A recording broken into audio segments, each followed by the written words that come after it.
Hi, I'm the AI Explorer. Now, thank you for clicking on that channel. I'm just here going to try to get your attention real quick before you click away because they tell me you only have 30 seconds before you have to get.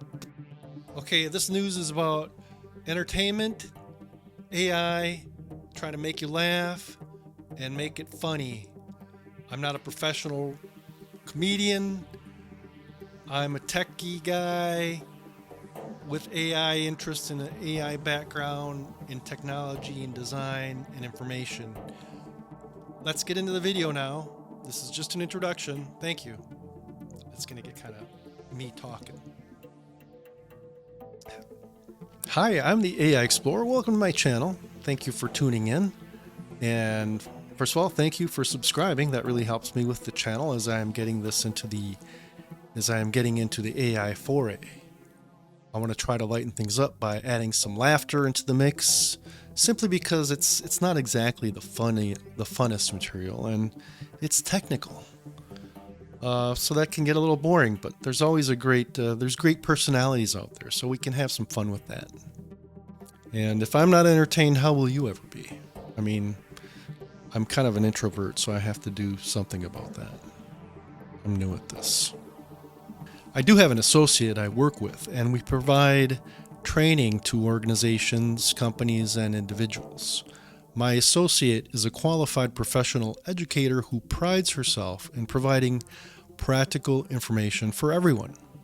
Our most recent project, we trained the entire city of San Francisco and surrounding counties' municipal employees on artificial intelligence. These were 2-day courses, and it was interesting because obviously AI is all around us, but yet a lot of people don't know how to use it or what to do with it in a practical sense. We had we had IT workers and of course office workers and firemen and different workers of all kinds. So we had to really cover a whole wide range of topics. So it was hard to do that in 2 days, but things are moving by the week. There's so much to cover, so 2 days is just not enough. But it is encouraging to see that city governments are heading in that direction. A little bit about myself. I grew up in the United States and Mexico City. Puedo hablar español si alguien quiere. I can talk in Spanish. But after high school, I joined the U.S. Navy, and I was a photographer for 5 years. It was a great job, and it took me all over the world. I was stationed in the Philippines and on an aircraft carrier. After the Navy, I studied briefly at the University of Michigan. And then I headed out west. One of the first jobs I got was washing dishes at Skywalker Ranch. But right after that, I actually got into the video game development business. I was an associate producer for a video game startup. And we were making games for the Atari Jaguar. The firm I was working with was also a video game marketing services company. So after Atari killed the Jaguar, I worked in the video game marketing sector for several years and did some freelance work. I actually worked for a company called Macromedia, who is now Adobe. I worked on the Dreamweaver 3 localization user interface design. Most recently, as the AI market began to heat up a couple years ago, I started to work with no-code applications as well as Figma and Framer in order to prototype CMS and ERP software. I was developing some prototype designs for a film production company in Spain, and as I began working with the AI pretty much on a daily basis, it was just amazing, and I learned a lot. I was chatting with the AI basically 8 to 12 hours a day. So I learned how to work with all the MCP, the chain of reasoning, how to get it to do things and this and that, and the nuances. OpenAI, how to work with Google and the APIs and all that. It's been a great experience, a lot of fun. So as I continue to do that, I explore the ways to utilize AI in different forms. I have to be cautious about my excitement because it has tempered, I got to tell you.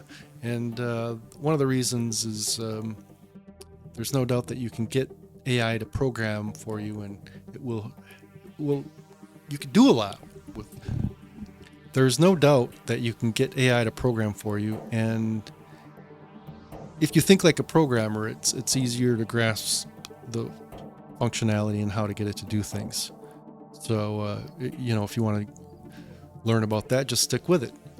I wanted to get into some serious development, and I did.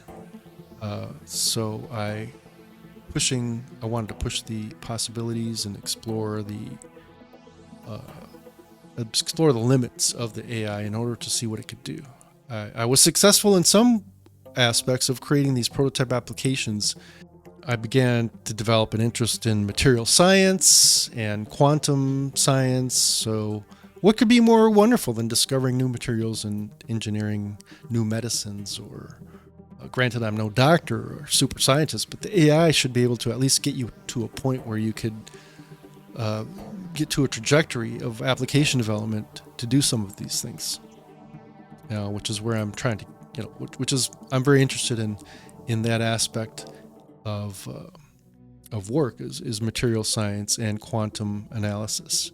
So I began to develop my own tools for these applications. So I got to a point with the artificial intelligence, and the dang thing would forget. It would forget, and I would have to remind it, and it was a constant thing. And this is a problematic issue. So I just sort of dropped it for a second. Then Apple, a couple of weeks ago, came out with this paper essentially saying and confirming everything I was suspecting, that in short, AI is like a genius with Alzheimer's. So how is that ever going to work? In any case, I encourage you to subscribe to my channel as we get into the AI, artificial intelligence world, and explore the possibilities. Have a wonderful day. Thank you.